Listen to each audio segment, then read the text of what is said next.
For millions of viewers, Clair Huxtable felt like the safest person on television. A lawyer raising 5 kids with calm authority, sharp humor, and a way of shutting down disrespect in a single sentence. Come in here and park his feet underneath my dining room table and tell me that I am not a good mother? She set a standard for motherhood that sitcoms kept chasing and never quite caught. Phylicia Rashad carried that same steadiness off-screen. Year after year, she stayed out of tabloid chaos and built a reputation for elegance and discipline that seemed unshakable. Oh yes, I think everybody goes through a period like that. I think many people do, and you do it for the for varied reasons, you know. By 2010, the NAACP Image Awards gave her an unofficial crown, calling her the Mother of the Black Community. And the title stuck because it matched what people already believed about her. Then one tweet changed the conversation. When Bill Cosby's criminal conviction was overturned in 2021, Rashad publicly celebrated the decision, and the backlash hit like a flood. Her words landed in the middle of a national reckoning over sexual assault, survivor credibility, and what powerful institutions owe the people they serve. The question is simple and uncomfortable. How did the woman linked to television's most trusted mother become the face of a controversy about loyalty, accountability, and harm? And what happens to a spotless legacy when the public no longer agrees it deserves protecting? Phylicia Rashad entered the world as Phylicia Ayers Allen on June 19, 1948 in Houston, Texas. Her family valued education and the arts. Her mother, Vivian Ayers Allen, wrote, taught, and pushed her daughters toward creativity with discipline. Her sister, Debbie Allen, would later become a major force in dance, television, and directing. Rashad also grew up with siblings who pursued very different paths, and that mix of artistry and practicality shaped how she viewed work, a gift, but also a responsibility. Rashad has spoken about spending part of her youth in Mexico City, an experience that broadened her sense of culture and helped her become fluent in Spanish. It is an important detail because it complicates the idea that her public composure came from luck. She learned early how to carry herself through unfamiliar spaces and still remain anchored. By the time she returned to the United States and chose Howard University, she was stepping into a historically Black institution with a deep legacy of turning young Black artists into leaders. Howard gave her a language for excellence that was not tied to approval from outside the community. It also connected her to a network of alumni who carried that same pride into media, politics, and the arts. When she later returned to Howard as a dean, that history mattered because it made her more than a celebrity hire. It made her a symbol of what the school can produce. At Howard, she trained in theater with seriousness, not as a hobby. She graduated magna cum laude in 1970 with a Bachelor of Fine Arts. The degree came before the fame, and it mattered later because her career was built on craft. Friends and colleagues often describe her as disciplined, and that discipline did not appear out of nowhere.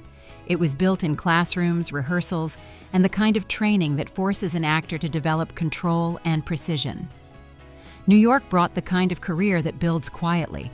She did stage work, learned how to carry a scene, and took jobs that kept momentum alive. In the 1970s, she became part of Broadway productions that helped define a new era for Black performers. The Wiz blended soul, humor, and cultural pride into a story audiences already knew, and Rashad worked inside that machine, learning timing, live performance stamina, and what it means to hold a crowd without camera tricks. Dreamgirls followed with its own electricity, a story about ambition, competition, and the cost of chasing stardom. Working in that world meant learning how to stand out without pushing too hard, how to hold emotion in the body, and how to let an audience come to you. Those years built her control, the quality audiences later read as elegance. She also took television roles before the one that made her famous. In the early 1980s, she landed a regular role on the daytime soap One Life to Live. Soap work can look small on paper, but it teaches endurance. It teaches how to stay truthful through long shooting days and rapid scripts. It also teaches how to carry emotional scenes without the safety net of endless takes, By the time the sitcom world came calling, Rashad had already built a foundation. She was not a newcomer waiting to be discovered. She was an actor with years of stage and screen experience, ready for a role that required more than charm. In 1984, Bill Cosby was developing a family sitcom for NBC. He wanted to show a black family with professional parents, a home filled with love and standards, and children who could be funny and frustrating in equal measure. For his on-screen wife, he needed an actor who could project warmth without softness, intelligence without chill, and authority without cruelty. Rashad has said Cosby chose her after seeing her on stage. The casting mattered because Clair Huxtable could have been written as a stereotype, the long-suffering wife, the smile in the background. Rashad made her a center of gravity. The Cosby Show premiered in the fall of 1984 and became an immediate ratings powerhouse. Viewers showed up weekly to watch the Huxtables live as a family, and the series quickly became a defining piece of 1980s television. Clair Huxtable was a lawyer. That alone shifted the frame.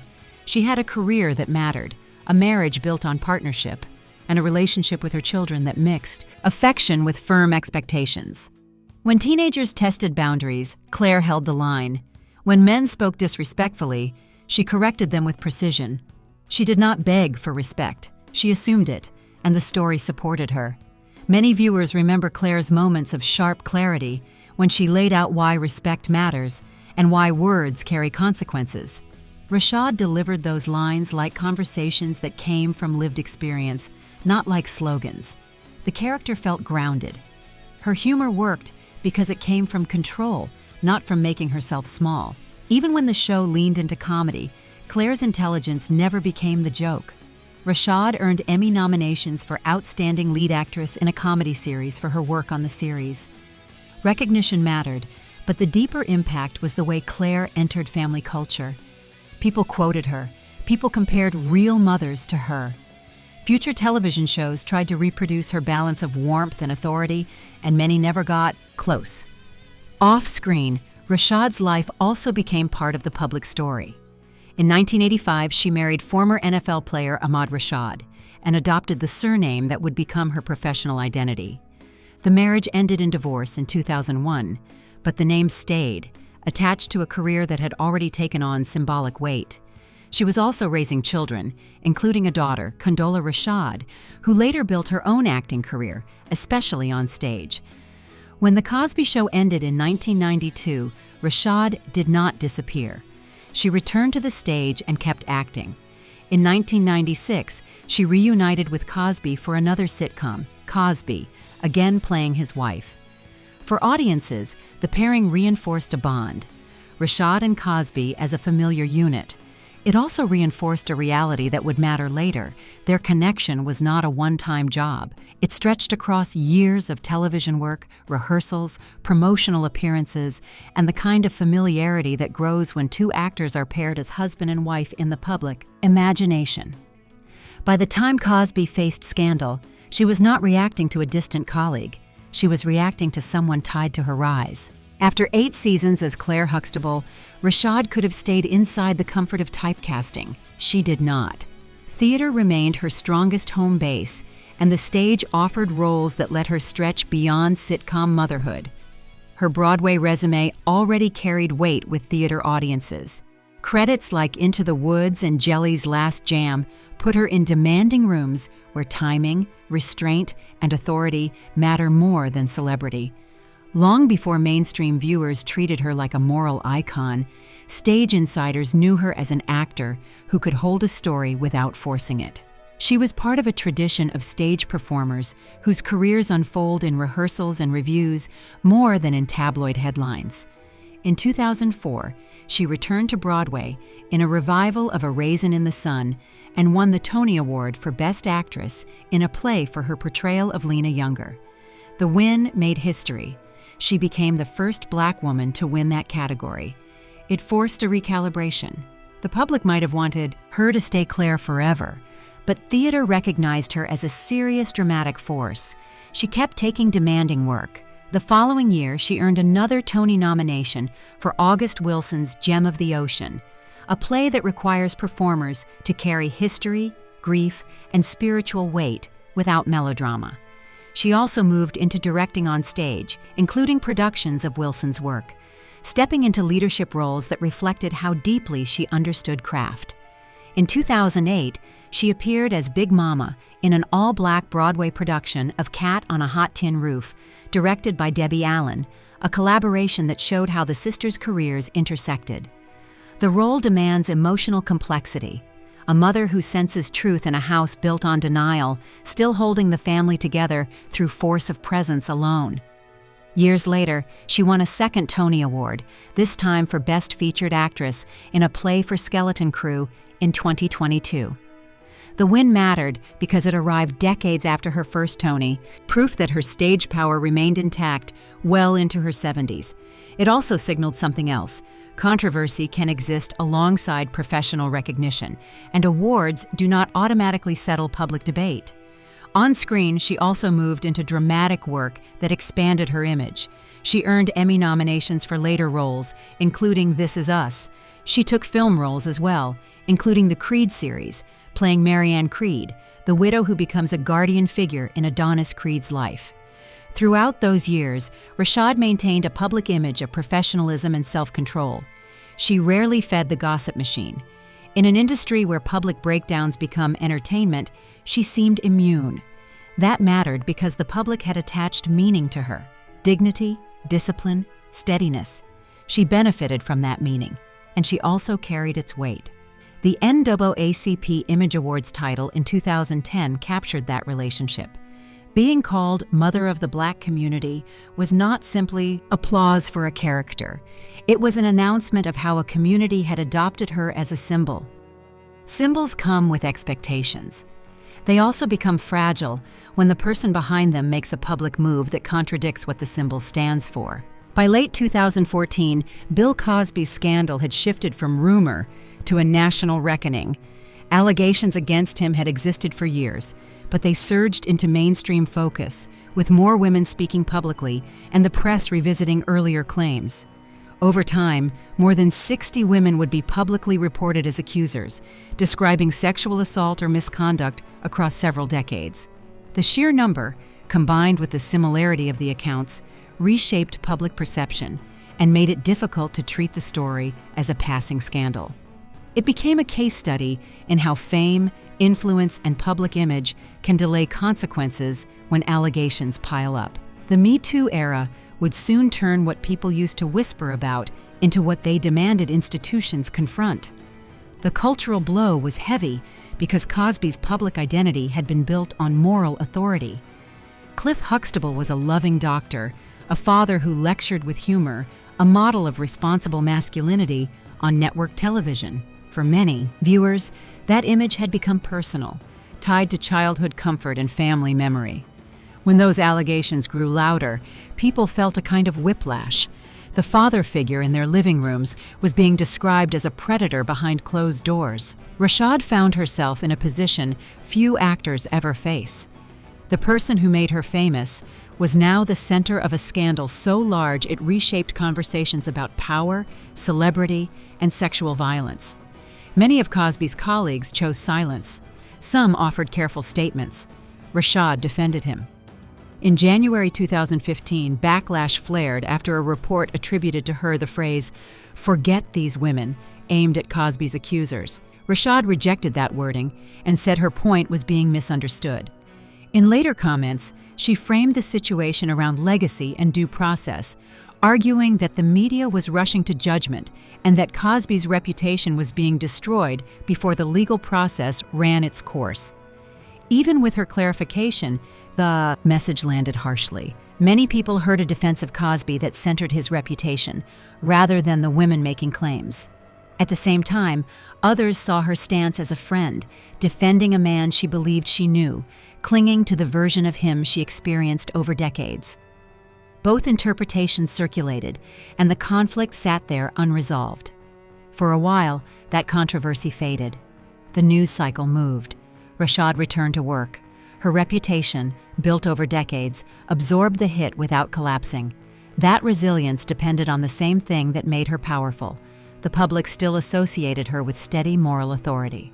Then came 2021. In 2018, Cosby was convicted in Pennsylvania in the case involving Andrea Constand and sentenced to 3 to 10 years in state prison. He served nearly 3 years before his release. In June 2021, the Pennsylvania Supreme Court overturned the conviction, citing a due process issue tied to an earlier prosecutorial assurance and how it affected Cosby's civil testimony. The ruling freed him from prison. It did not declare him innocent, and it did not resolve the broader set of accusations already in the public record through civil claims, depositions, reporting, and decades of testimony. That day, Rashad reacted publicly on Twitter. Her message read, "Finally, a terrible wrong is being righted. A miscarriage of justice is corrected." She paired it with a photo of Cosby. The tone was celebratory, and the exclamation points carried a kind of relief that many people found shocking. The backlash arrived within hours. Survivors of sexual assault and advocates for survivors read the tweet as a rejection of their reality. People who grew up with Clair Huxtable felt betrayed by the dissonance. Viewers did not need Rashad to mirror Clair in real life, yet decades of affection had turned her into a symbol tied to the character's values. The tweet forced a new separation, and the separation hurt. The timing also collided with her professional role. In May 2021, Howard University announced Rashad as Dean of its College of Fine Arts, the newly reestablished Chadwick A. Boseman College of Fine Arts. She was returning to her alma mater as a leader, responsible for students and for an institution that presents itself as a place of Black excellence and community care. Her tweet pulled that institution into the controversy. Howard faced immediate pressure. Students, alumni, and faculty spoke out, including people who identified as survivors. The university issued a public statement that said, "Survivors of sexual assault will always be our priority," and added that her initial tweet lacked sensitivity toward survivors. It was a rare moment, an institution publicly correcting its own new dean to protect the people who felt endangered by her words. Rashad responded by posting a follow-up statement expressing support for survivors coming forward and saying she had not intended to be insensitive. She later issued a longer apology in a letter to the Howard community, acknowledging the pain her tweet caused and stating her opposition to sexual violence. She deleted the original tweet, but deletion does not erase screenshots, and it does not erase how people felt when they first read it. The controversy expanded beyond fandom. It became a question of leadership. If a dean publicly celebrated the release of a man accused by many women, how should students trust the institution's support systems? How should survivors interpret the university's values? Howard tried to answer those questions with its statement and with steps meant to show accountability, including requiring training related to survivor support. The legal nuance mattered, yet it rarely survives a headline. The Pennsylvania Supreme Court's ruling centered on procedure. A prior prosecutorial decision influenced whether Cosby provided testimony in a civil case, and the court concluded the state could not later use that pathway to secure a criminal conviction. For some observers, especially people focused on constitutional protections, the decision read as a safeguard against government overreach. For others, it read as a technical escape that left victims without a sense of justice. Rashad's left no room for that complexity. It read as relief and celebration, and to many survivors, celebration was the point of pain. They were not parsing appellate rules. They were watching a powerful, honored figure cheer a result they believed dismissed the damage described by dozens of women. That emotional reality is why the backlash moved faster than any formal statement could. By the time explanations started circulating, the wound was already open. Rashad's critics saw the apology as too late. Others saw it as a necessary correction, a sign that she had underestimated the harm of her public wording. The debate spilled into larger questions about loyalty in the Black community, about how people defend icons, and about whether protecting cultural achievements can ever justify dismissing pain. Cosby and some supporters defended Rashad publicly, framing the backlash as punishment for speech. Stephanie Mills, among others, posted in defense of Rashad, and Cosby echoed those defenses. For critics, those responses only reinforced the original problem. the focus kept returning to protecting Cosby and protecting reputations, rather than centering the women who said they were harmed. Howard kept Rashad in the role. The university's position carried two messages at once. Her personal views did not reflect Howard's policies, and the institution still believed she could lead the college in a way that aligned with its stated values. Her tenure became a test of whether a public figure can rebuild trust after a moment that feels like betrayal.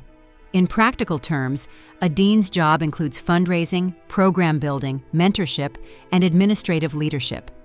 Reports about Rashad's time at Howard highlighted efforts to support arts programming and to strengthen the college's profile. Students also saw her at university events, including high-profile ceremonies, where she spoke about the importance of craft, discipline, and artistic responsibility.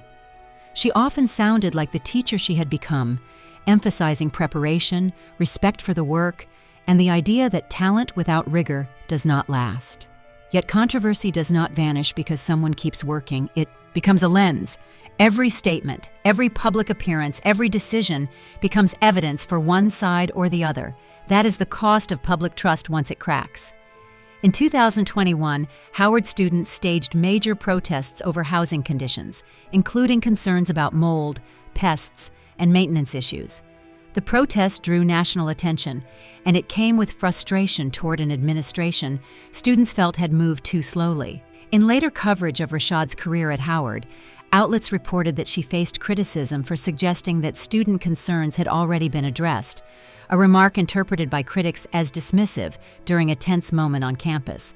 Whether someone reads that as unfair or accurate, it shows what happens after trust breaks. People listen differently. The same sentence that might have passed quietly in another year becomes part of a larger story about power and who it protects. In August 2023, reports confirmed that Rashad would step down as dean after the 2023-2024 academic year, consistent with a 3-year term. Her contract ended in May 2024. Howard's public language praised her contributions and framed the transition as expected. Her departure did not bring a clean ending. There was no single public moment that resolved the tension between her achievements and her choices. Instead, her story moved into a familiar place for public figures, a career that continues, paired with a controversy that follows. After Howard, Rashad kept acting and returned to the stage, the space where she has always been strongest.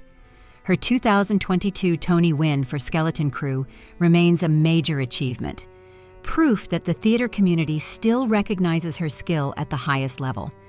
At the same time, her public association with Cosby's case became part of how many people see her, whether they want it to be or not. Phylicia Rashad's legacy resists simple packaging.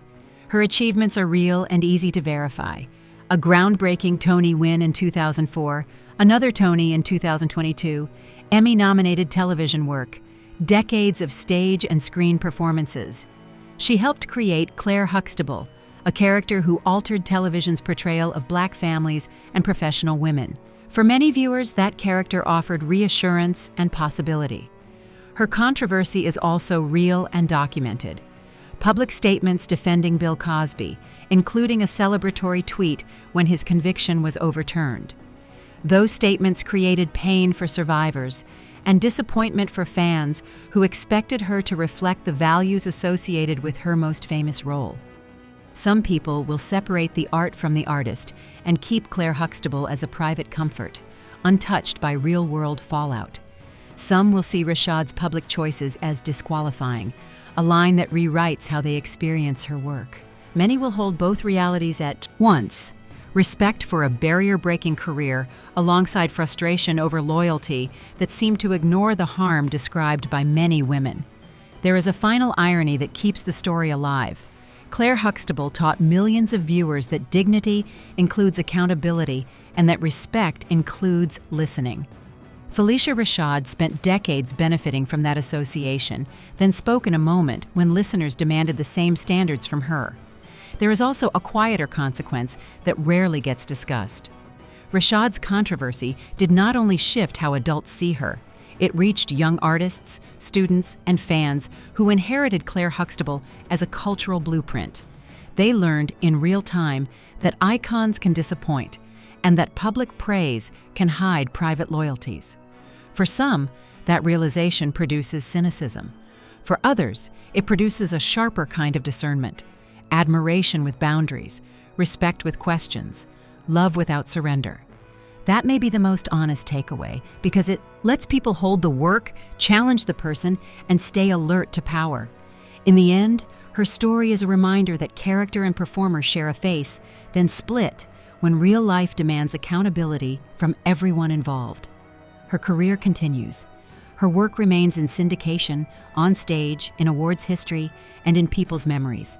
The reputation that once felt spotless now carries context. The question left behind is less about perfection and more about choice. When someone you admire reveals a loyalty you cannot defend, where do you place the years you spent trusting them?